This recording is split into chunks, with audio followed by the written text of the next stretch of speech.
안녕하세요. 바다처럼 넓은 말씀 시워즈의 박연성 목사입니다. 오늘 묵상할 본문은 베드로전서 3장 1절에서 12절까지의 말씀인데요. 오늘은 1절 한 구절을 봉독하고 함께 묵상하도록 하겠습니다.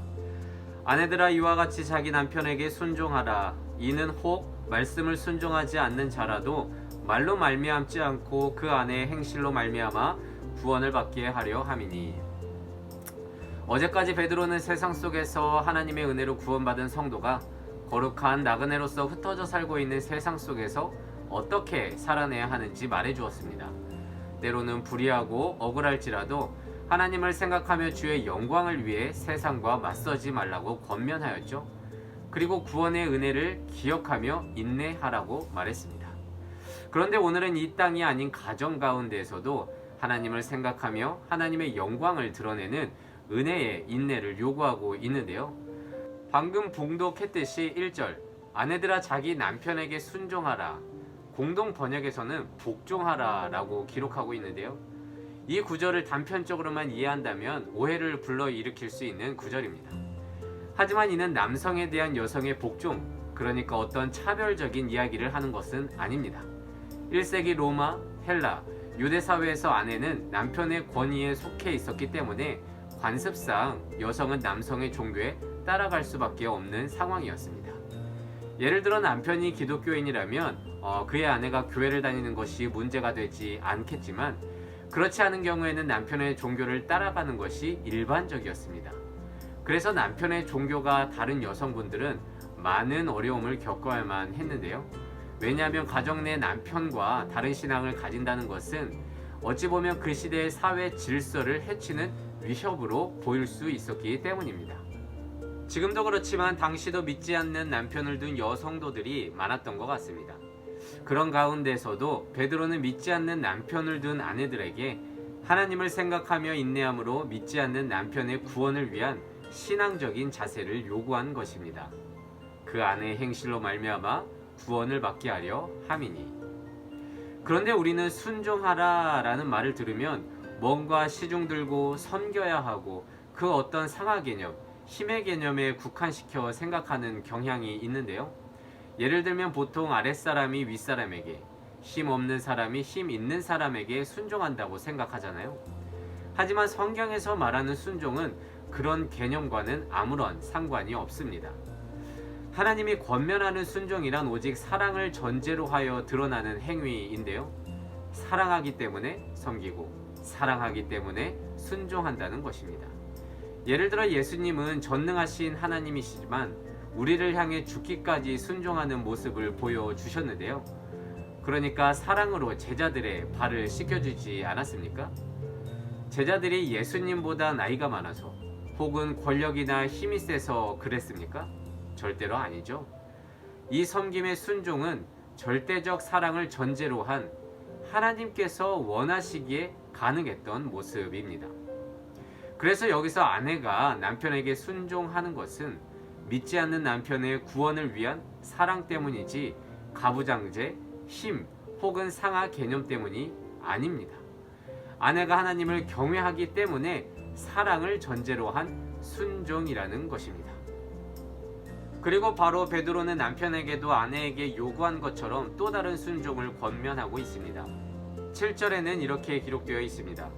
남편들아 이와 같이 지식을 따라 너희 아내와 동거하고 그를 더 연약한 그릇이요 또 생명의 은혜를 함께 이어받을 자로 알아.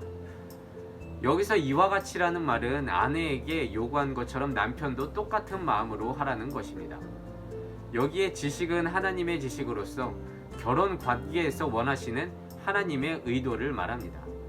당시 사회에서 아내는 남편의 소유물의 일부로 여겨지고 있었기 때문에 함부로 대하는 것이 일반적이었는데요.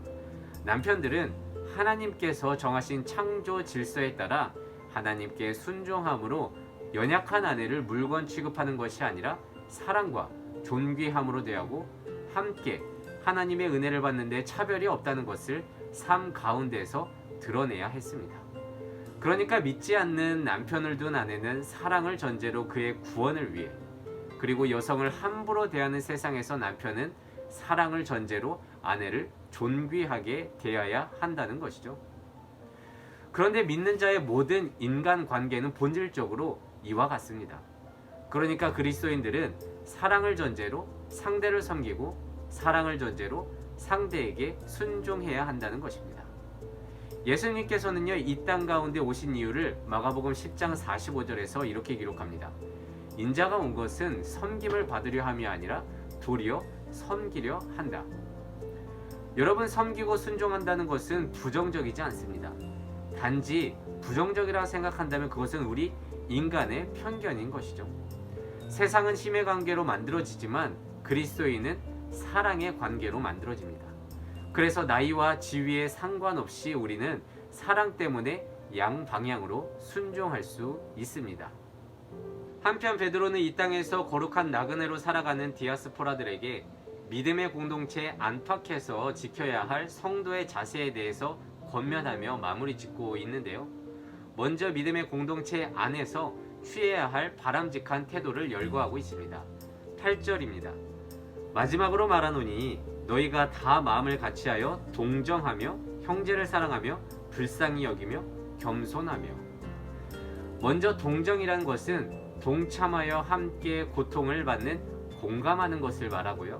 형제 사랑은 어떤 투쟁의 모습도 없는 것이고, 불쌍히 여긴다는 것은 직역하면 자비롭고 인정이 많은 용서에 초점이 맞춰진 덕목입니다. 마지막으로 겸손이란 예수님처럼 낮은 마음으로 성도들을 대하는 것을 말합니다. 그런데 이 덕목들은 우리 교회 공동체 안에서 얼마나 드러나고 있습니까? 우리는 믿음의 공동체 안에서 지켜야 할 이 덕목들의 합치된 삶을 살고 있는 것 같습니까? 특히 저는 코로나 시대를 살고 있는 우리들에게 동정, 그러니까 공감의 마음이 더 많아졌으면 좋겠다고 생각하는데요. 지금은 나만 챙겨도 여유가 없고 나만 챙겨도 그 어떤 누구도 비난할 수 없는 코로나 시대를 살고 있죠. 그러다 보니까 신앙도 그리고 우리의 인생도 상당히 개인적으로 변했음을 느끼고 있습니다. 하지만 지금은 서로의 어려움을 함께 나누면서 고통도 함께 분담해야 되는 시간이라고 생각합니다. 여러분, 부디 주위를 잘 살펴보시고요. 혹시 도움의 손길이 필요한 분들이 있다면 기꺼이 사랑으로 손 내밀 수 있는 우리가 되시기를 소망합니다. 이어서 교회 밖 공동체, 그러니까 불신자들을 대할 때의 인간관계에 대한 권면인데요. 읽기만 해도 참 쉽지가 않습니다. 이렇게까지 해야 하나 싶을 정도로 숨이 턱 막히는데 9절에는 이렇게 기록되어 있어요. 악을 악으로 욕을 욕으로 갚지 말고 도리어 복을 빌라. 10절은 생명을 사랑하고 혀를 금하여 악한 말을 그치고 입술로 거짓말을 말하지 말라. 그리고 이를 11절에서 종합하는데요. 악에서 떠나 선을 행하고 화평을 구하라고 권면하고 있습니다.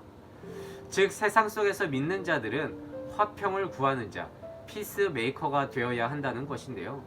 그런데 이 화평은 우리의 입과 관련되어 있음을 알 수 있습니다. 여기서 화평은 헬라어 에이레네, 구약의 샬롬과 상응하는 단어인데요. 이 화평은 이사야가 말하듯이 이리가 어린 양과 함께 살고 사자가 소처럼 풀을 먹는 궁극의 모습을 뜻합니다. 그런데 이는 일상에서 우리의 입만 잘 제어할 수 있다면 화평을 구할 수 있음을 말해주고 있습니다. 욕으로 갚지 말고 복을 빌어주고 혀를 금하고 악한 말을 그치고 거짓말을 하지 말라. 그런데 믿는 자 중에서는요, 피스메이커보다 트러블 메이커로 사시는 분들이 종종 있는 것 같은데요. 얼굴에서부터 말투까지 자신의 감정을 그대로 드러내면서 주의를 핥히는 분들이 있죠. 믿음과는 별개로 악은 악대로 갚고 욕은 욕대로 하는, 화가 나면 상대를 내 감정대로 찔러버리는 사람들을 보게 됩니다. 여러분, 믿는 자들은요, 동글동글해져야 합니다.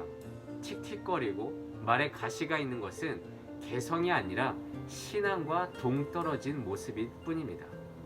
여러분, 믿음으로 내가 선 곳에서 입을 제어함으로 화평을 이룰 수 있는 그런 통로가 되시기를 진심으로 소망합니다. 그래서 오늘은 이렇게 기도하길 원합니다. 하나님, 그리스도인들이 살아가는 방식은 세상과 다릅니다. 우리는 힘의 관계로 인해 순종하지 않고 사랑으로 순종하며 악은 악으로 갚지 않고 우리가 선 곳에서 화평을 구하는 피스메이커로 살아갈 수 있도록 주님 지혜 허락하여 주시옵소서. 오늘도 이 말씀을 통해 내 삶 속에서 주의 영광을 드러내는 하루를 살아가기를 진심으로 소망합니다. 기도하겠습니다. 이 세상의 모든 사람의 인생을 사랑하시는 하나님 감사합니다. 베드로의 오늘 권면은 아무리 생각해도 쉽지 않아 보입니다. 악을 악으로 갚지 않고 내 입을 제어함으로 화평을 구한다는 것은 어찌 보면 세상에서 바보 취급을 받을 수도 있습니다. 하지만 하나님께서 원하시고 이를 통해 주의 영광이 드러난다면 한번 해보기를 원하오니 말씀에 의지하여 간구하며 나아갈 때 우리에게 세임과 하나님의 지혜 허락하여 주시옵소서. 또한 하나님, 확진자가 급속도로 늘어가고 있습니다. 너무 걱정이 되고 어찌할 바를 모르는 가운데 있지만 저희들의 작은 입술로 이 새벽에 마음을 모아 기도할 때에 우리의 기도를 들어주시고 하루빨리 이 땅과 영혼들이 은혜 가운데서 회복될 수 있도록 인도하여 주시옵소서. 감사드리며 이 모든 말씀 예수님의 이름으로 기도드립니다. 아멘.